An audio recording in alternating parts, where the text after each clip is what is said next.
அனைவருக்கும் வணக்கம். இன்றைய வகுப்பில் 10ஆம் வகுப்பு இயல் 3இன் இலக்கண பகுதியில் இடம்பெற்றுள்ள தொகாநிலை தொடர்கள் அப்படிங்கிறத பார்க்க போகிறோங்க. தொகைநிலை தொடர்கள் போன வகுப்பில் பார்த்தோம். இந்த வகுப்பில் தொகாநிலை தொடர்களை பற்றி முழுமையாக பார்க்க போகிறோங்க. இந்த தொகாநிலை தொடர்களை பற்றி பார்க்கறதுக்கு முன்னால் தொடர் அல்லது சொற்றொடர்னா என்ன அப்படிங்கிறத நம்ம தெரிஞ்சுக்கணுங்க. வாங்க என்னன்னு பார்க்கலாம். சொற்கள் பல தொடர்ந்து நின்று பொருள் தருவது சொற்றொடர் அல்லது தொடர் எனப்படும். ஒன்றுக்கும் மேற்பட்ட சொற்கள் இணைந்து வருவதாங்க சொற்றொடர் அல்லது தொடர் அப்படின்னு நம்ம சொல்கிறோம். இப்போ எடுத்துக்காட்டு பார்க்கலாங்க. தேநீர் பருகினான், உணவு உண்டான். இந்த ரெண்டு தொடர்லையுமே பார்த்தீங்கன்னா ஒன்றுக்கும் மேற்பட்ட சொற்கள் இணைஞ்சு வருதுங்க. அதனால் இதை சொற்றொடர் அப்படின்னு நம்ம சொல்கிறோங்க. இந்த சொற்றொடர் இரண்டு வகைப்படும். என்னென்னு பார்த்தீங்கன்னா தொகைநிலை தொடர்கள், தொகாநிலை தொடர்கள். தொகைநிலை தொடர்கள் 6 வகைப்படும். தொகாநிலை தொடர்கள் 9 வகைப்படும். இந்த தொகைநிலை தொடர்களையும் அதோட வகைகளையும் சிம்பிளான எடுத்துக்காட்டுகளோட போன வகுப்பில் நம்ம முழுமையாக பார்த்தோங்க. இந்த வகுப்பில் தொகாநிலை தொடர்களையும் அதோட 9 வகைகளையும் நம்ம விளக்கமாக பார்க்க போகிறோங்க. இப்போ நாம் வகுப்புக்குள்ளே போகிறதுக்கு முன்னால் மனசில் வச்சுக்க வேண்டிய செய்தி என்னன்னு பார்த்தீங்கன்னா தொகைனா என்ன, தொகானா என்ன அப்படிங்கிறது நமக்கு தெரிஞ்சிருக்கணுங்க. தொகை என்ற சொல்லின் பொருள் மறைந்து வந்துள்ளது. தொகா என்ற சொல்லின் பொருள் வெளிப்படையாக வந்துள்ளது. இந்த ரெண்டையும் நம்ம மனசில் வச்சுக்கிட்டோம் அப்படின்னா எளிமையாக இந்த பகுதியை நாம் புரிஞ்சுக்கலாங்க. வாங்க இப்போ தொகாநிலை தொடர்களோட வகைகளை பற்றி நம்ம பார்க்கலாம்.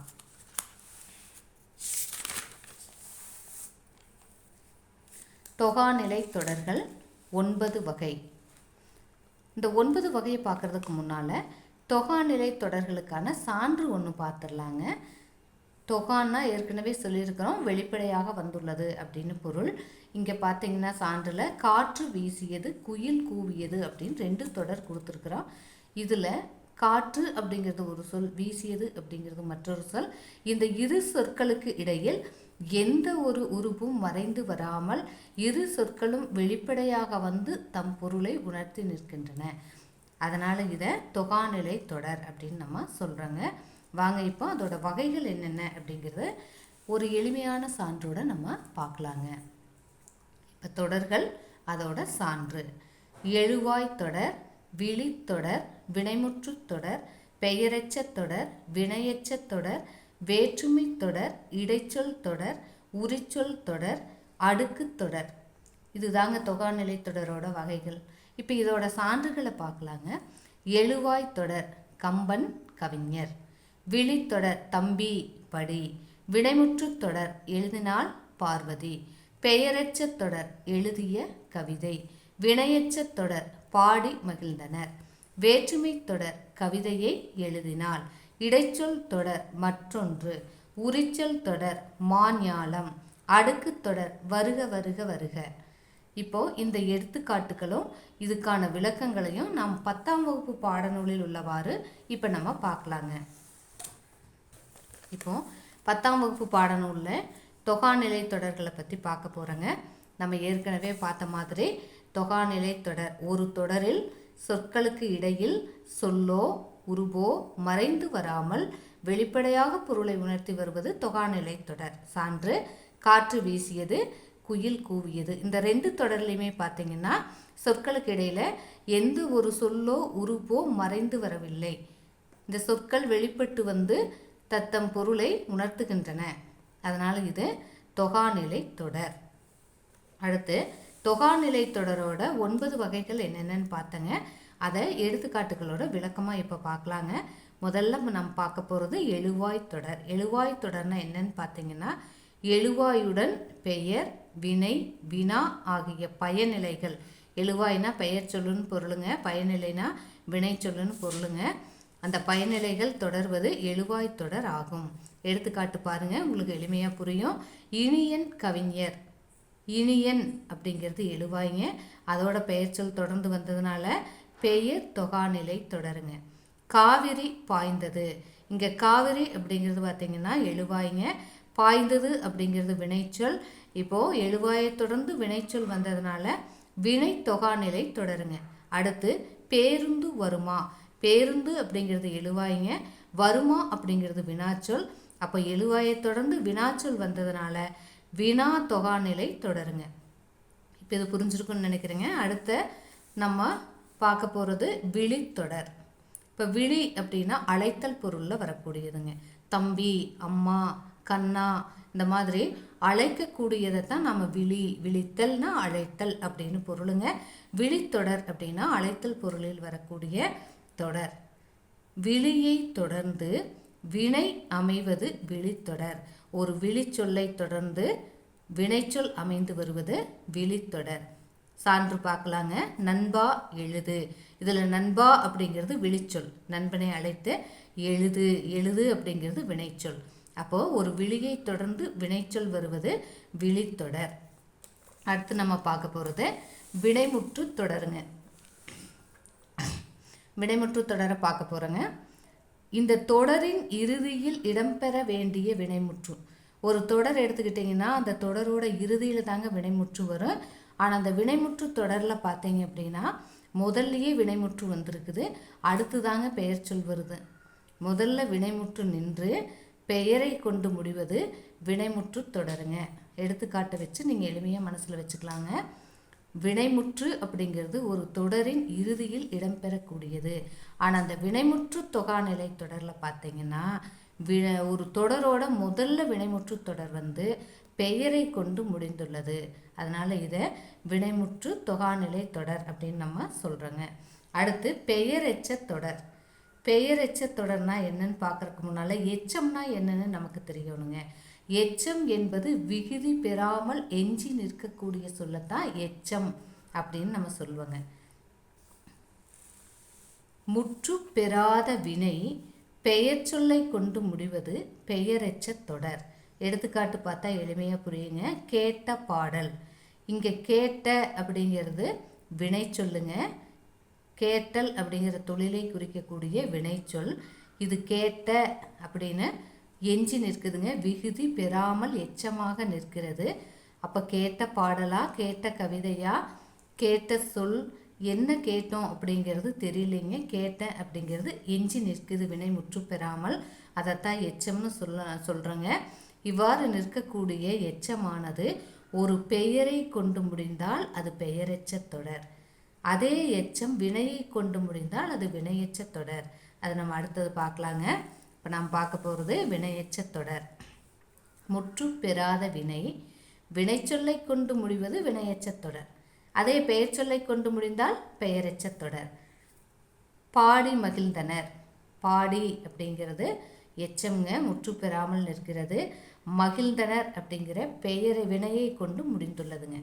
மகிழ்தல் அப்படிங்கிற தொழில். மகிழ்ந்தனர் தொழில்னாலும் வினைனாலும் ஒரே பொருள் தாங்க. மகிழ்ந்தனர் அப்படிங்கிற வினைச்சொல்லை கொண்டு முடிகிறது. அப்போது ஒரு எச்ச சொல்லானது வினைச்சொல்லை கொண்டு முடிந்தால் வினையெச்ச தொடருங்க. ஒரு எச்ச சொல்லானது பெயர் சொல்லை கொண்டு முடிந்தால் அது பெயரெச்ச தொடருங்க.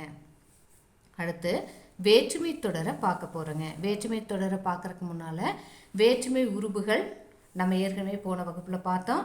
அதை திரும்ப நினைவு கொண்டு வரலாங்க. வேற்றுமை உருபுகள் ஐ, ஆல், கு, இன், அது, கண் அப்படிங்கிறது வேற்றுமை உருபுகள்ங்க.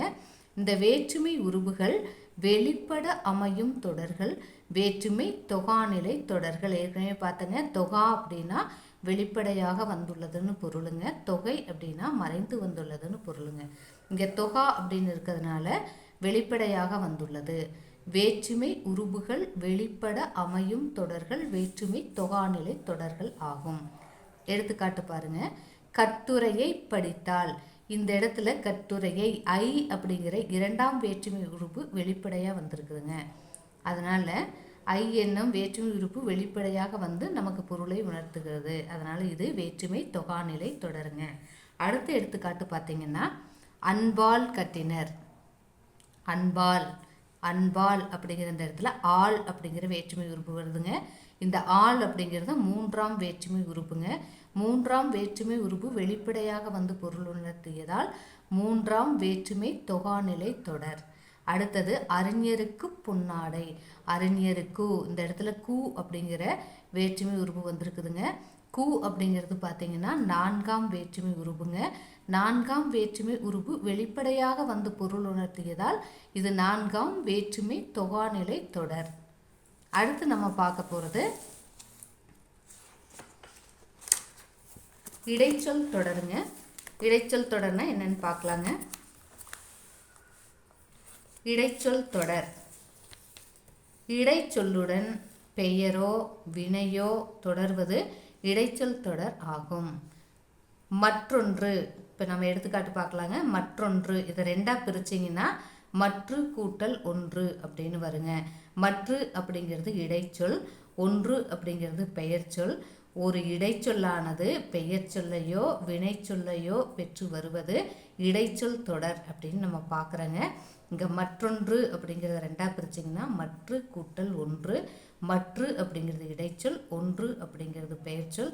அப்போ இந்த மற்றொன்று அப்படிங்கிறது என்னன்னு பார்த்தீங்கன்னா இடைச்சொல் தொடர்.